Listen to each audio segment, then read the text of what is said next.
عدنان اور میں دونوں اکٹھے اسکول میں پڑھتے تھے۔ میں بہت خوبصورت تھی اور عدنان بھی کافی ہینڈسم تھا۔ کچھ دنوں میں ہی ہماری دوستی محبت میں بدل گئی تھی۔ عدنان چاہتا تھا کہ ہماری یہ دوستی محبت سے بستر گرم کرنے میں بدل جائے، لیکن مجھے یہ کام اتنا جلدی پسند نہیں تھا۔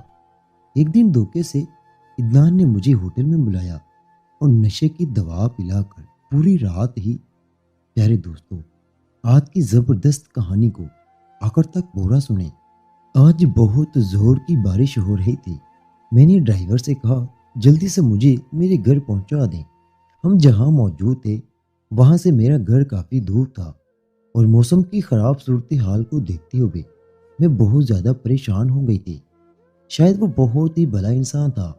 اس نے کہا بی بی جی آپ فکر نہ کریں، آپ کو آپ کے گھر پہنچانا میری ذمہ داری ہے۔ اس نے شیشے سے ایک نظر مجھ پر ڈالی اور ہم دونوں کی نظریں ملتے ہی اس نے اپنی نگاہوں کا زاویہ بدل دیا تھا۔ میں دل ہی دل میں دعا کر رہی تھی کہ رات کے اس پہر خیریت سے اپنے گھر پہنچ جاؤں۔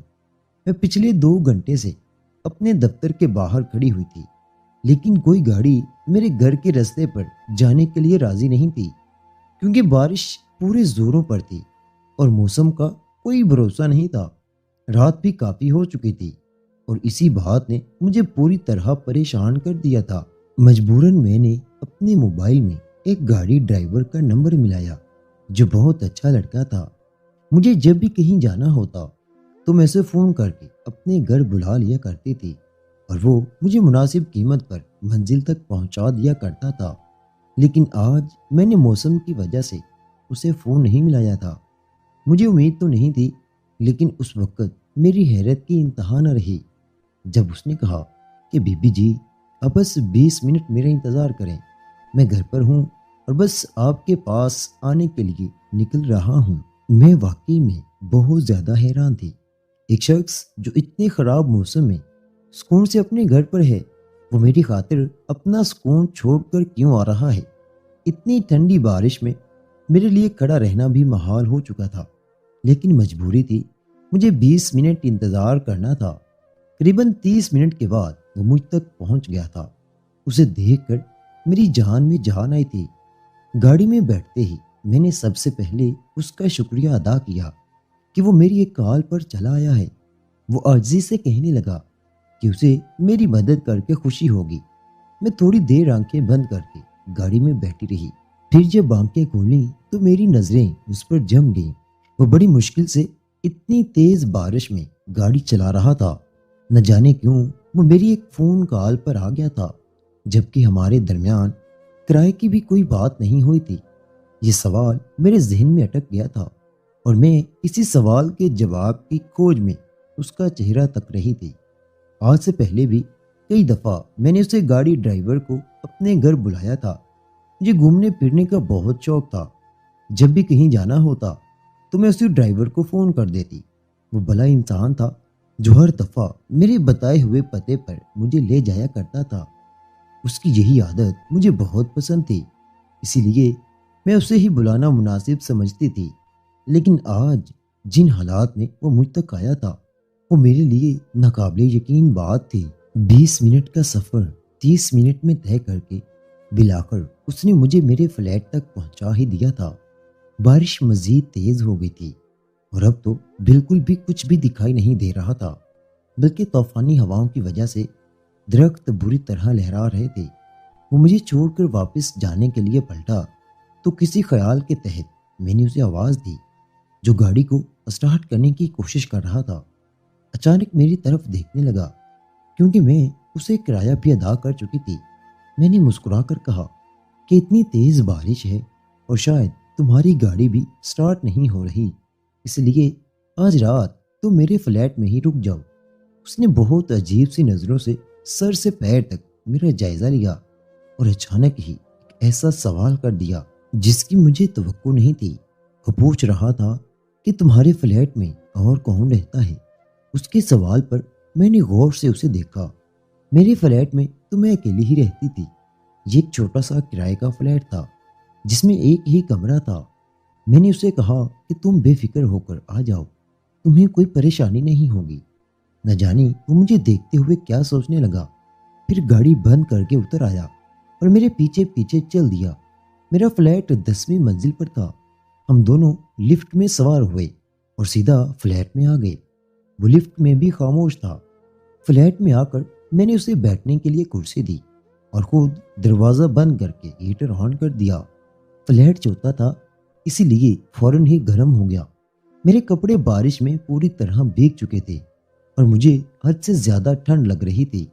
وہ لڑکا سر جھکائے بیٹھا تھا، جیسے کسی گہری سوچ میں ہو، اور پھر اچانک ہی ہم دونوں کے درمیان کچھ ایسا ہوا کہ جسے سن کر آپ کانپ اٹھیں گے۔ 2.5 گھنٹے وہ میرے ساتھ فلیٹ میں رہا اور اس کے بعد مجھ پر چادر ڈھانکتا ہوا مجھے چھوڑ کر فلیٹ سے نکل کر چلا گیا تھا۔ یہ 2.5 گھنٹے میری پوری زندگی کو بدل چکے تھے۔ میں تکیے پہ لیٹی زاروں قطار رو رہی تھی۔ جو کچھ بھی ہوا تھا وہ پوری طرح غلط تھا اور اسی لیے میں ٹوٹ گئی تھی۔ میرے کپڑے بستر سے نیچے پڑے ہوئے تھے، میں چادر میں لپٹی ہوئی تھی اور اپنا سب کچھ گنوا چکی تھی۔ یوں روتے روتے شاید صبح ہو گئی تھی، لیکن بارش کی شدت میں کوئی کمی نہیں آئی تھی۔ میں کھڑکی کی طرف دیکھتے ہوئے اپنا گزرا ہوا ماضی یاد کرنے لگی، جو کہ بہت ہی مشکل تھا، اور اتنی مشکلوں کے بعد میری زندگی میں کچھ ٹھہراؤ آیا تھا۔ لیکن بیتی ہوئی رات نے ایک دفعہ پھر سب کچھ تہس نہس کر دیا تھا۔ میرا نام تحریم تھا اور میرا تعلق کراچی کے علاقے سے تھا۔ میں بہت زیادہ خوبصورت تھی اور اپنی خوبصورتی پر مجھے بڑا ناز تھا۔ میں اپنے والدین کی اکلوتی بیٹی تھی، میرے پاس پیسے کی کوئی کمی نہیں تھی، اور اسی بات نے مجھے گھمنڈی بنا دیا تھا۔ میں صرف 16 سال کی تھی اور 10ویں جماعت کی طالبہ تھی کہ جب ہی مجھے میری کلاس کے ایک لڑکے سے محبت ہو گئی۔ وہ بہت ہی خوش اخلاق تھا، ہر ایک سے اچھی طرح بات کرتا، سب کی مدد کرتا۔ کلاس کے دوسرے لڑکوں کی طرح وہ مجھ سے بھی بہت اچھے سے پیش آتا۔ آہستہ آہستہ مجھے اس سے محبت ہونے لگی اور پھر ایک دن میں نے اسے اپنی محبت کا اظہار کر دیا۔ میری بات سن کر اس کے چہرے پر ایک ہلکی سی مسکراہٹ آ گئی اور ہماری محبت کا سلسلہ چل پڑا۔ دن یوں ہی مہینوں میں بدلتے رہے اور ہم محبت کے نام پر ایک دوسرے کی جنسی خواہشات پوری کرنے لگے۔ 16 سال کی عمر میں ہی میں اپنا سب کچھ گنوا کر عدنان کی ہو چکی تھی، اور عدنان نے مجھ سے وعدہ کیا تھا کہ وہ میرے لیے دنیا سے لڑ جائے گا، لیکن کبھی مجھے تنہا نہیں چھوڑے گا۔ اس کی محبت کا ہاتھ تھام کر میں 2 سالوں تک سفر کرتی رہی اور اسکول سے کالج تک پہنچ گئی۔ چوری چھپے ملاقاتوں کا سلسلہ چلتا رہا، کبھی کسی ہوٹل میں تو کبھی کسی پارک میں۔ ہم ایک دوسرے کی تسکین کا ذریعہ بنتے رہے۔ میں 18 سال کے قریب پہنچی تو میرے رشتے آنے شروع ہو گئے اور میرے بابا نے فیصلہ کیا کہ وہ میری شادی اپنی بہن کے بیٹے سے کریں گے۔ یہ خبر میرے لیے کسی قیامت کی طرح تھی، کیونکہ میری زندگی میں عدنان کے سوا اور کسی مرد کی گنجائش نہیں تھی۔ میں نے اگلے ہی دن عدنان کو کالج کے باہر بلایا اور اس کے ساتھ ایک ہوٹل میں چلی گئی۔ ہمیشہ کی طرح عدنان نے کمرہ بک کروا رکھا تھا۔ اس کے پاس بھی پیسے کی کوئی کمی نہیں تھی، وہ بھی ایک امیر باپ کا بیٹا تھا۔ میں نے اسے بتایا کہ میرے بابا میری شادی حماد سے کرنا چاہتے ہیں اور اب وقت ہے کہ وہ ہماری محبت کے لیے کوئی قدم اٹھائے اور اپنے گھر والوں کو میرے گھر بھیج دے۔ ہمیشہ کی طرح عدنان نے مجھے اپنی باہوں میں بھر لیا اور میری بات کو نظر انداز کرتے ہوئے اپنی پیاس بجھانے لگا۔ عدنان کے اس رویے نے مجھے حیران کر دیا۔ میں حد سے زیادہ حماد کے رشتے کو لے کر پریشان تھی اور اس بات سے عدنان کو کوئی فرق ہی نہیں پڑتا تھا۔ میں نے غصے میں عدنان کو خود سے دور کیا اور اسے کہا کہ وہ میرے گھر رشتہ بھیجے، کب تک ہم یوں ہی چھپ کر ہوٹلوں میں ملتے رہیں گے۔ عدنان کے چہرے پر ایک عجیب سی مسکراہٹ آ گئی اور کہنے لگا، شادی کی کیا ضرورت ہے، ہم دونوں اتنے عرصے سے ایک ساتھ ہیں، اب شادی کہاں سے بیچ میں آ گئی۔ عدنان کی بات سن کر میرے ہوش اڑ گئے۔ اس کی نظر میں تو ہمارا رشتہ صرف ہوٹل کے کمرے تک ہی محدود تھا اور اسے شادی کی کوئی ضرورت ہی نہیں تھی۔ وہ بڑے آرام سے کہہ رہا تھا کہ تم اپنی شادی کے بعد بھی مجھ سے اسی طرح ملنے آتی رہنا، ہم یوں ہی اپنی محبت کو انجوائے کرتے رہیں گے۔ میں نے ایک زوردار تھپڑ عدنان کے منہ پر مارا تھا۔ مجھے اس سے اس قدر گھٹیا پن کی ہرگز توقع نہیں تھی۔ میں نے آج تک اس پر اپنا آپ اسی لیے لٹایا تھا کیونکہ مجھے اس سے شادی کی امید تھی، اور اسی وعدے کے بل بوتے پر میں نے اپنی عزت اس کے حوالے کر دی تھی۔ لیکن وہ تو بہت ہی گھٹیا انسان نکلا تھا۔ جیسے ہی میں نے اسے تھپڑ مارا تو وہ بلبلا گیا اور مجھے دونوں ہاتھوں سے پکڑ کر چھیل ناڑتے ہوئے کہنے لگا کہ اس کے پاس میری بہت ساری نازیبا ویڈیوز موجود ہیں، اور اگر میں نے اس کی بات نہ مانی تو وہ میری زندگی حرام کر کے رکھ دے گا۔ اس نے اپنی جیب سے اپنا موبائل فون نکالا اور مجھے میری اور اس کی تمام ویڈیوز دکھانے لگا جب میں اپنی مرضی سے اس کے ہاتھوں کھلونا بنی ہوئی تھی۔ میں سوچ بھی نہیں سکتی تھی کہ ہر ملاقات میں اس نے میری ایسی بہت سی ویڈیوز بنا رکھی ہیں جس کے بل بوتے پر وہ ساری زندگی میرے ساتھ یوں ہی رنگ رلیاں منانا چاہتا ہے۔ مجھے کچھ بھی سمجھ نہیں آ رہا تھا اور میں الٹے قدم دوڑتی ہوئی ہوٹل سے باہر نکل آئی تھی۔ میں روتے دھوتے کسی طرح اپنے گھر پہنچی۔ مجھے کچھ ہوش نہیں تھا۔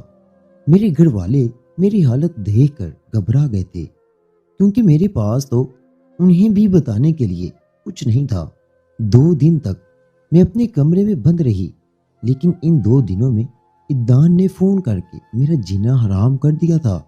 وہ بار بار مجھ سے ملنے کی خواہش کا اظہار کر رہا تھا۔ میں اچھی طرح جانتی تھی کہ وہ مجھے ملنے کے لیے کیوں بلا رہا ہے۔ اب میں اس کے لیے صرف ایک ایسی شراب تھی جس کے ذریعے وہ اپنی پیاس بجھانا چاہتا تھا۔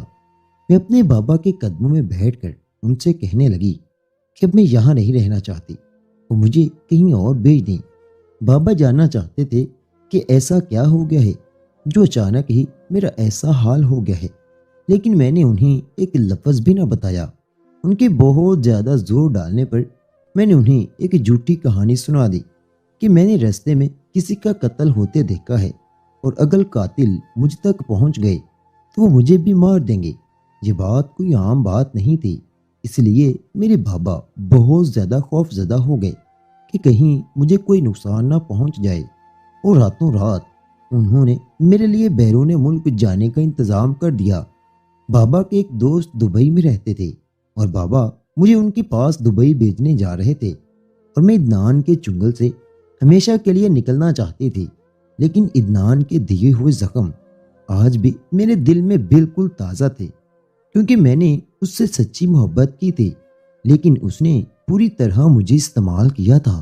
میں نے دبئی میں آ کر ایک نوکری کی تلاش کی تو جلد ہی مجھے ایک بہت ہی اچھی نوکری مل گئی۔ میں نے پرسنل فلیٹ کرائے پر لے لیا اور اپنی نئی زندگی شروع کر دی، لیکن میرے دل میں عدنان کے خلاف نفرت بیٹھ گئی تھی۔ عدنان کے رویے نے مجھے ساری دنیا سے بدظن کر دیا تھا۔ دبئی میں میری نوکری بہت اچھی تھی اور میرا گزارا اچھے سے ہو رہا تھا۔ میرے پاس دبئی میں کرنے کے لیے کچھ نہیں تھا، اس لیے میں اکثر گاڑی میں سوار ہو کر دبئی گھومتی پھرتی، اور خاص کر چھٹی کے دن تو بالکل بھی گھر میں نہ رہتی۔ ایک دن ایسے ہی میری ملاقات ایک گاڑی ڈرائیور سے ہوئی جو بہت اچھا لڑکا تھا۔ میں جس دن پہلی دفعہ اس کی گاڑی میں بیٹھی، اس نے ایک دفعہ بھی نظر اٹھا کر میری طرف نہیں دیکھا۔ میں بہت خوبصورت تھی اور دبئی آنے کے بعد تو بہت ماڈرن بھی ہو چکی تھی کیونکہ میں نے پہناوا بدل لیا تھا۔ جس کی نظر مجھ پر پڑتی وہ ایک دفعہ مجھے پلٹ کر ضرور دیکھتا، لیکن یہ گاڑی ڈرائیور وہ پہلا شخص تھا جس نے پلٹ کر میری طرف نہیں دیکھا تھا، بلکہ اپنی نظریں سڑک پر جمائے رکھی تھیں۔ وہ میری ہر بات کے جواب میں بس ہاں ہوں کہتا، اور اس نے مجھ سے کرایہ بھی بالکل مناسب لیا تھا۔ وہ مجھے بہت نیک لگا، اس لیے میں نے جان بوجھ کر اس کا فون نمبر مانگ لیا تھا کہ کبھی بھی کہیں جانا ہو تو میں اسے آسانی سے بلا سکوں۔ اس نے بلا جھجک مجھے اپنا نمبر دے دیا۔ اس دن کے بعد سے مجھے جب بھی کہیں جانا ہوتا میں اسے ایک فون کرتی اور وہ سیدھا میرے فلیٹ پر چلا آتا۔ میں نے کئی دفعہ اس سے بات کرنے کی کوشش کی، لیکن وہ ہمیشہ بہت ہی مختصر سی بات کرتا۔ اس کا نام ابراہیم تھا اور وہ گزشتہ 5 سالوں سے دبئی میں کار ڈرائیور کی نوکری کر رہا تھا۔ وہ بھی میری طرح یہاں اکیلا رہتا تھا اور اس کے سارے گھر والے پاکستان میں تھے۔ اس کے ساتھ سفر کرنے کے بعد مجھے بس اس کے بارے میں اتنا ہی پتہ چل سکا تھا۔ اس کا مجھ سے نظریں چرانا اور اس قدر خاموش رہنا میرے لیے بہت ہی حیران کن تھا، لیکن مجھے یقین ہو گیا تھا کہ وہ ایک نیک انسان ہے۔ اسی لیے جب میں بارش کے وقت آفس کے باہر پھنسی تو میں نے بلا جھجک اسے ہی فون ملا دیا۔ مجھے خود بھی خبر نہیں تھی کہ اس سے آگے کیا ہونے والا ہے۔ بارش کی شدت دیکھتے ہوئے میں اسے اپنے فلیٹ میں لے آئی تھی، اور اب میں پوری طرح بارش میں بھیگا ہوا لباس تبدیل کرنے کا ارادہ نہیں کر رہی تھی۔ جب میری نظر اس گاڑی ڈرائیور پر پڑی تو وہ پوری طرح اپنی سوچوں میں گم تھا اور نظریں جھکائے بیٹھا تھا۔ اسے دیکھتے ہوئے اچانک میرے ذہن میں عدنان کا وجود چلا آیا تھا۔ اس کی بے وفائی اور میرے ساتھ کی گئی زیادتیاں میرے ذہن میں گھومنے لگی۔ عدنان نے میرے دل میں اپنے لیے نفرت کا جو بیج بویا تھا وہ آج ایک تناور درخت بن چکا تھا۔ میں نے سوچ لیا تھا کہ میں عدنان کا بدلہ کسی اور لڑکے سے لوں گی۔ میں خود بھی نہیں جانتی تھی کہ میں کیا کر رہی ہوں، لیکن مجھے بس اپنے اندر کی نفرت کی آگ کو بجھانا تھا۔ شاید ابراہیم ویسے بھی ایک خوبصورت لڑکا تھا، اسے دیکھ کر کسی بھی لڑکی کا دل بے ایمان ہو سکتا تھا۔ اس کی عادتوں اور اخلاق نے مجھے بہت زیادہ متاثر کر دیا تھا، لیکن میں ایک انجان لڑکے سے دوبارہ دھوکہ نہیں کھانا چاہتی تھی۔ اس لیے میں نے اسے ہی اپنا نشانہ بنانے کا سوچ لیا۔ میں نے اپنے لباس کو خود ہی اپنے جسم سے علیحدہ کر دیا اور ابراہیم کو اپنی طرف متوجہ کرنے کی کوشش کی۔ میں چاہتی تھی کہ ایک بار وہ میری طرف متوجہ ہو جائے تو میں شور مچا کر ارد گرد کے لوگوں کو جمع کر لوں۔ ابراہیم بے قصور تھا، لیکن اس وقت مجھے اس کے چہرے پر صرف اور صرف عدنان کا چہرہ نظر آ رہا تھا۔ ابراہیم کی نظر جیسے ہی مجھ پر پڑی تو اس کے ہوش اڑ گئے۔ شاید اس نے سوچا بھی نہیں تھا کہ میں اس طرح برہنہ ہو کر خود کو اس کے آگے پیش کر دوں گی۔ وہ گھبرا کر نظریں جھکا گیا اور غصے میں کہنے لگا، بی بی جی یہ گناہ ہے، اور آپ ایسی کوئی حرکت نہ کریں جس کی وجہ سے میرا ایمان خطرے میں پڑ جائے۔ بہتر یہ ہے کہ آپ مجھے یہاں سے جانے دیں۔ اس کے لفظوں نے تو میری روح تک کو لرزا کر رکھ دیا تھا۔ کیسا انسان تھا جس کے آگے خوبصورت اور جوان لڑکی پوری طرح بے حجاب کھڑی تھی اور وہ اپنی ایمان کی بات کر رہا تھا۔ میں نے ابراہیم کو کہا کہ وہ ایک دفعہ میری طرف نظر اٹھا کر تو دیکھے، مجھے یقین ہے وہ پلک جھپکنا تک بھول جائے گا۔ وہ کہنے لگا کہ اس طرح کسی غیر عورت کو بے حجاب دیکھنا اس کی آنکھوں کا زنا ہے، اور وہ کسی صورت اتنا بڑا گناہ نہیں کر سکتا۔ میں اسے ورغلانے کے لیے جسم کا جھانسا دینے لگی، کیونکہ عدنان نے بھی تو مجھے اسی جھانسے میں پھنسایا تھا۔ میں بھی تو سب کچھ بھول کر محبت کے نام پر اپنے جسم کا سودا کر بیٹھی تھی۔ اب میں ابراہیم کے ساتھ بھی یہی کھیل رچانا چاہ رہی تھی، لیکن اس وقت میری حیرت کی انتہا نہ رہی جب ابراہیم نے کہا کہ اگر میں اس کا ساتھ چاہتی ہوں تو وہ مجھ سے شادی کرنے کے لیے تیار ہے، لیکن بغیر شادی کے وہ میرے ساتھ کسی طرح کا گناہ نہیں کر سکتا۔ ابراہیم کے منہ سے شادی کا لفظ سن کر میں چونک گئی تھی۔ میں اسے بغیر کسی رشتے کے اپنا سب کچھ سونپنے کے لیے اس کے سامنے کھڑی تھی، اور وہ مجھے اپنانے کی بات کر رہا تھا، جبکہ عدنان نے تو ایسا کچھ نہیں کیا تھا۔